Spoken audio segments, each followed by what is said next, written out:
एक 3 साल की बच्ची जो बात बात पर जिद पड़ने लगती है, अपने माता पिता, बहन भाई, औरतों और पड़ोसियों से लड़ने लग जाती है और दोनों ढोंगों पर हाथ रख के ऐसे खड़ी हो जाती है मानो किसी जमाने की बुजुर्ग आ गई हो। वो बच्ची इस कदर रहती है मानो बहुत ही करीबन 90 साल की कोई बुजुर्ग महिला हो और जिसकी अपने परिवार में बेहद चलती हो।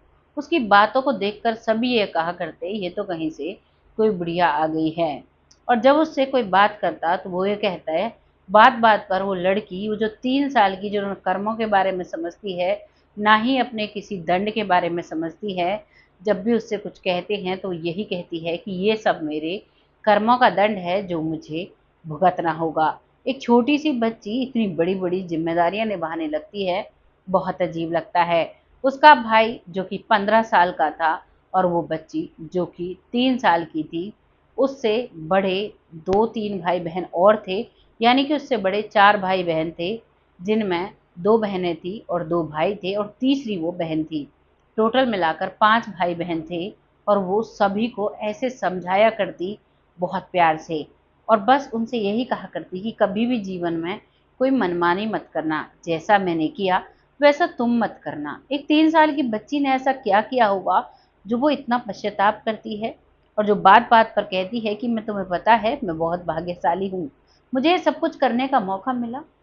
आज तक जो कहानियाँ मैं आप सबको बताती आई हूँ, ज़्यादातर कहानियों में बच्चों को, महिलाओं को या पुरुषों को अपने पिछले जन्म की याद होती है।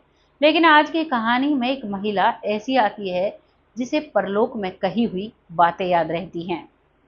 वो महिला नहीं है, अभी बच्ची है, लेकिन जिस तरीके से वो बात करती है उसका पिछला जीवन एक महिला का रहा होगा। आइए जानते हैं, इस कहानी को शुरू करते हैं। नमस्कार, मैं महक चौधरी आज आपके सामने एक ऐसी सच्ची कहानी लेकर आई हूँ जिसमें एक बच्ची को याद तो है, लेकिन पिछला जन्म नहीं, परलोक की बातें याद है। आइए जानते हैं उन बातों को।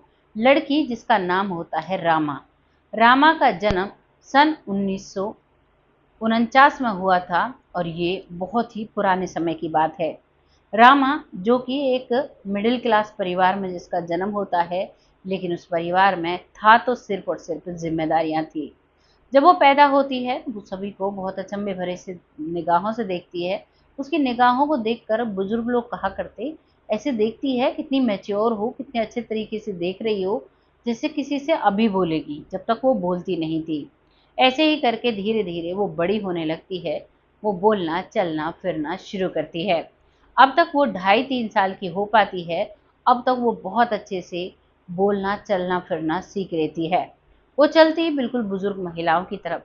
शुरू में तो उसने लठ लेकर चलना शुरू किया था। जैसे गांव में बुजुर्ग महिलाएं एक डंडा ले लेती हैं, लठिया बोलते हैं, उसे लेकर उससे सहारा लेती हैं, किसी कीचड़ जो हुआ रहता है उसे कूदने के लिए, या फिर किसी कुत्ते बिल्ली से बचने के लिए, ऐसे ही, और उसका सहारा लेकर वो आगे चलती रहती हैं।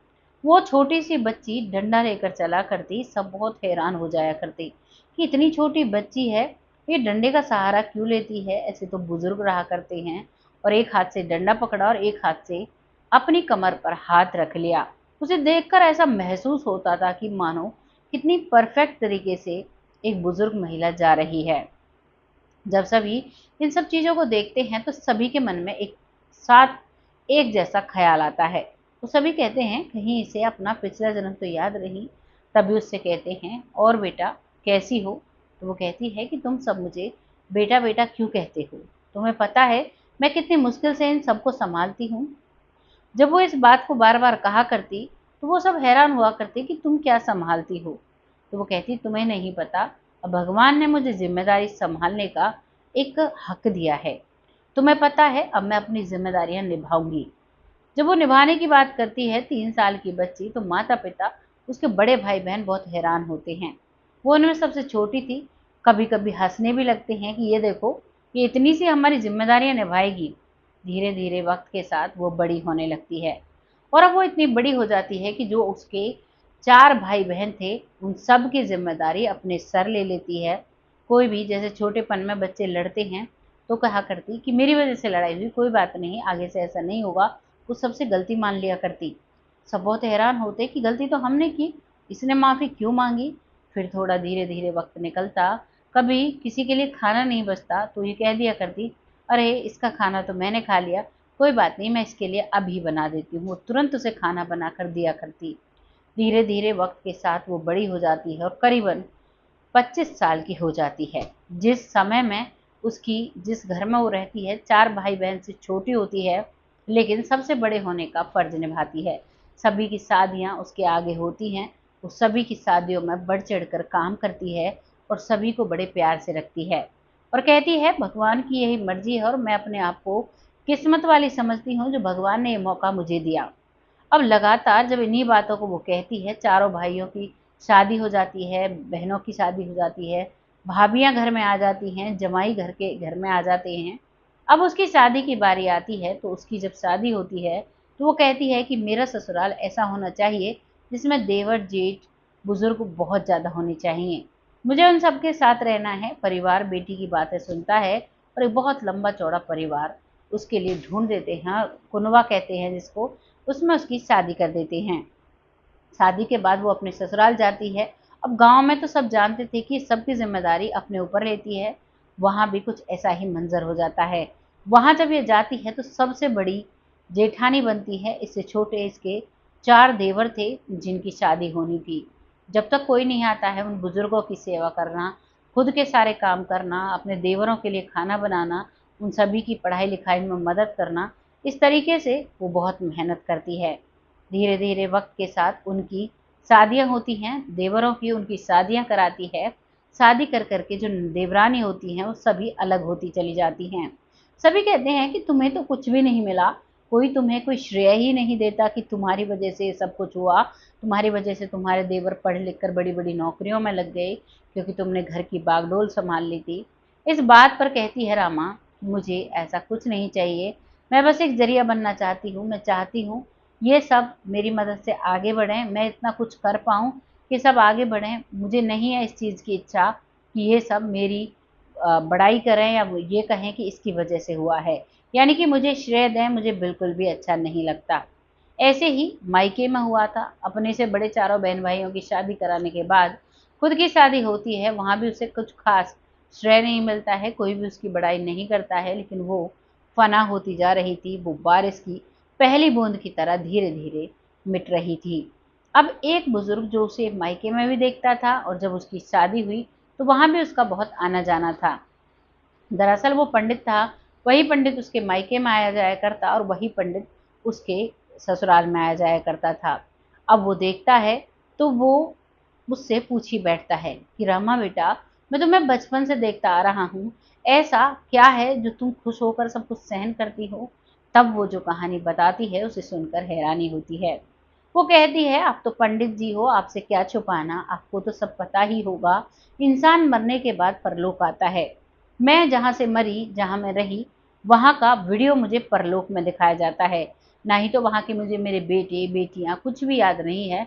मुझे सिर्फ़ परलोक की वो कहानी याद है, जिस कहानी में एक एलईडी सी मेरे सामने खुली हुई थी, जिस पर मेरी कहानी चल रही थी, जिसमें मैं एक बुज़ुर्ग महिला हूँ और मैं सब पर अकड़ कर अपना हक जताती हूँ। बचपन में ही मैंने अपने बच्चों को अपने से दूर कर दिया और खुद मैं मौज-मस्ती में रही और अपनी हर बात मैं चलाती थी। जो भी मेरा मन करता वो मैं किया करती और बहुत अच्छे से मस्ती में ज़िंदगी काटा करती। बच्चे बड़े हो जाते हैं तो बच्चों की शादी होती है तो बहुओं पर अपना हुक्म चलाना, उन्हें अपने अंडर में रखना, ये मेरा स्वभाव बन चुका था। हर वक़्त मैं घमंड में रहा करती और धीरे-धीरे वक़्त के साथ मेरे बच्चे मुझसे दूर हो जाते हैं और मेरा जो घमंड है वो बरकरार रहता है और अकेली रहकर मैं अपने पूरे जीवन भगवान के पास चली जाती हूँ, यानी कि मेरा जीवन समाप्त हो जाता है। उसके बाद जब मैं ऊपर पहुँचती हूँ तो वहाँ पर ये सब कुछ मुझे एलईडी में दिखाया गया और वहाँ पर मुझे बताया गया कि अब की बार तो तुमने अधिकार छीनने की कोशिश की, अपनी अब की बार तुम्हें जो जन्म मिलेगा उसमें तुम्हें सारे अधिकार मिलेंगे और तुम निभाओगी और उन्हें निभाने का तुम्हें सौभाग्य प्राप्त होगा। वो महिला कहती है कि मुझे अब इन चीज़ों से मतलब नहीं है कि इसने मेरी नहीं की, मैं जिस किसी के भी साथ कोई भी काम मदद करती हूँ या कोई काम करती हूँ उनका, तो मैं कभी भी रिटर्न की या वापसी की कोई भी गुंजाइश मुझे नहीं लगती है। मैं कभी भी उम्मीद नहीं करती कि मैंने किसी का भला किया है तो कोई मेरा भला करे, क्योंकि ऊपर से मुझे यही सीख मिली है कि नेकी कर कुएं में डाल, यही सबसे अच्छी खुशहाली होती है। और मुझे इसी मूल मंत्र के साथ जीना है और मेरा काम बहुत अच्छा चल रहा है। गांव में जब रहती थी, चारों बहन भाइयों की शादी कराई, माता पिता का भरपूर सहयोग किया, उसके बाद मेरी शादी होती है। शादी के बाद मेरे माता पिता मेरा नाम तक नहीं लेते हैं। न जाने वो मुझे क्यों भूल गए, पर मुझे पता है शायद जो मैंने पिछले जन्म में किया था उसी का उसी करने का फल मुझे भुगतना पड़ रहा है। और अब वो इस जन्म में भी जिसके साथ कर रही है, वो कहती है कि मुझे पहले ही पता है, मुझे कोई भी बड़ाई नहीं मिलेगी, यहाँ से कोई भी मेरा नाम नहीं करेगा, बस मुझे भगवान के घर नाम करना है और मुझे नेकी करनी है जितनी हो सके, और बाद में उस ईश्वर के पास जाना है जहाँ से मैं आई हूँ। ये कहानी सुनकर पंडित जी बहुत हैरान हो जाते हैं, क्योंकि पंडित की उम्र उससे दुगनी थी। अभी उसकी उम्र मुश्किल से 25 से 26 साल रही होगी और पंडित की उम्र करीबन 60 साल के करीब होगी। पंडित उसकी इस बात में इतना समझ जाता है कि उसी दिन से वो बहुत मेहनत करता है अपने जीवन को जीने के लिए। लेकिन जो पंडित झूठ बोल जाते हैं, कोई कोई शादी ब्याह कराते हैं या बहुत सारे ऐसे कर्म कांड करते हैं, उन पंडितों में से वह होता है और वे सारी चीज़ों को छोड़कर भगवान की सच्ची भक्ति करने लगता है। ये कहानी यहाँ समाप्त हो जाती है। रामा अपने परिवार में अपने शरीर को नष्ट करना चाहती है। वो बताती है कि मुझे ऊपर कई शरीर बताए गए थे, तुम्हें किस शरीर में जाना है। ये मेरा सबसे कठिन शरीर था जिसमें मैं आई हूँ।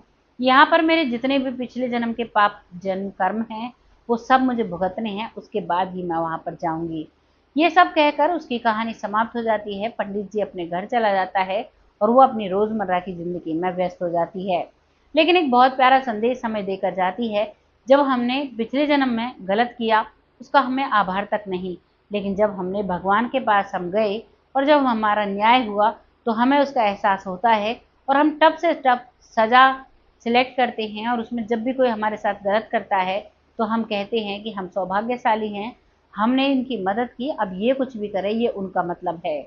इसीलिए नेकी करो कुएं में डालो, ये बहुत अच्छी कहानी है, बहुत अच्छी सीख देने वाली कहानी है। इसको जीवन में अप्लाई ज़रूर करें, बहुत अच्छे से आगे बढ़ते रहें। कहानी यहाँ समाप्त हो जाती है। आपको जैसा भी लगा है कमेंट बॉक्स में लिखिएगा। और जो हमारे बहुत प्यारे फॉलोवर्स हैं, सब्सक्राइबर हैं, प्यारे प्यारे कमेंट करते हैं, उन सबका तहे दिल से धन्यवाद करती हूँ। आने वाली शाम की वीडियो में सबके नाम लिए जाएंगे। तब तक आप सब खुश रहें, आबाद रहें। जय हिंद, जय भारत।